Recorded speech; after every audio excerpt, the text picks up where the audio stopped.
பல்கலைக்கழக மானியக் குழுவின் வரைவு நெறிமுறைகளுக்கு எதிர்ப்பு தெரிவித்து டெல்லி ஜந்தர் மந்தரில் திமுக மாணவரணி சார்பில் நடைபெறும் கண்டன ஆர்ப்பாட்டத்தில் மக்களவை எதிர்க்கட்சித் தலைவர் ராகுல் காந்தி, சமாஜ்வாதியின் தலைவர் அகிலேஷ் யாதவ் ஆகியோர் கலந்து கொண்டுள்ளனர். தகவல்களை செய்தியாளர் சுசித்ராவிடம் கேட்கலாம். சுசித்ரா, இப்போ மக்களவை எதிர்க்கட்சித் தலைவர் ராகுல் காந்தியும் இந்த போராட்டத்தில் பங்கெடுத்திருக்கிறார். விவரங்கள் என்ன? யுஜிசியினுடைய வரைமுறை நெறிகளுக்கு எதிராக தற்பொழுது திமுகவுடைய மாணவர் அணியினுடைய ஆர்ப்பாட்டம் என்பது டெல்லியினுடைய ஜந்தர் மந்தில் நடைபெற்று வருகிறது.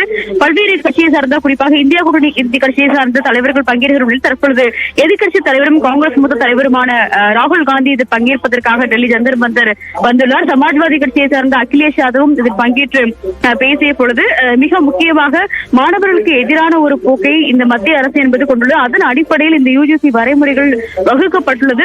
புதிய கல்விக் கொள்கைக்கு எதிரான திமுகவுடைய முன்னெடுப்பில் சமாஜ்வாதி கட்சி எப்பொழுதும் ஆதரவாக இருக்கும் என்ற ஒரு கருத்தை அவர் முன்வைத்துள்ளார். தமிழ்நாட்டு மாணவர்களுடைய இந்த ஒரு முன்னெடுப்பிற்கு நிச்சயமாக இந்தியாவுடைய ஒட்டுமொத்த மாணவர்களும் ஆதரவு வழங்க வேண்டும் என்ற ஒரு கருத்தை சமாஜ்வாதி கட்சியினுடைய தலைவர் அகிலேஷ் யாதவ் முன்வைத்துள்ளார். தற்பொழுது இந்த ஆர்ப்பாட்டம் என்பது காலை 10 மணி முதல் தொடங்கி தற்பொழுது டெல்லியில் நடைபெற்று வரும் நிலையில் எதிர்க்கட்சித் தலைவர் ராகுல் காந்தியும் இன்னும் சற்று நேரத்தில் மிக முக்கியமாக பேச உள்ளது பார்க்கப்படுகிறது.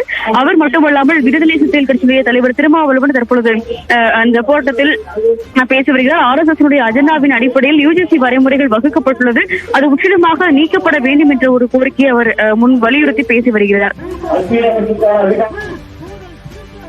நன்றி சுசித்ரா, விவரங்களை வழங்கியமைக்காக. இந்த ஆர்ப்பாட்டத்தில் பங்கேற்றுள்ள விசிக தலைவர் தொல் திருமாவளவன் பேசிய காட்சிகளை தற்போது பார்க்கலாம். ராகுல்ஜி போன்ற தலைவர்களை முன்னிறுத்தி ராஜவண்ணார் குழு பரிந்துரையை நடைமுறைப்படுத்த சொல்லி நாம் தேசிய அளவிலான ஆதரவை திரட்ட வேண்டியது மிக முக்கியமானதாக நான் பார்க்கிறேன். அடுத்து மத்திய அரசுக்கான அதிகார பட்டியல் சென்ட்ரல் லிஸ்ட், மாநில அரசுகளுக்கான அதிகார பட்டியல் ஸ்டேட் லிஸ்ட், இவை இரண்டுக்கும் பொதுவான ஒத்திசைவு பட்டியல் கன்கரண்ட் லிஸ்ட். அந்த கன்கரண்ட் லிஸ்டில் தான் கல்வி இடம்பெற்றிருக்கிறது.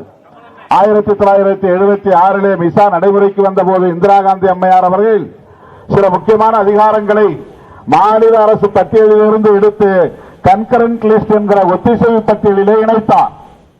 திமுக மாணவரணி சார்பில் டெல்லி ஜந்தர் மந்தரில் நடைபெறக்கூடிய போராட்டத்தில் மக்களவை எதிர்க்கட்சித் தலைவர் ராகுல் காந்தி உள்ளிட்டோர் பங்கேற்று தற்போது போராட்டத்தில் ஈடுபட்டு வருகிறார்கள். அந்த காட்சிகளை பார்த்தும் விவரங்களை பின்னர் விரிவாக பார்க்கலாம்.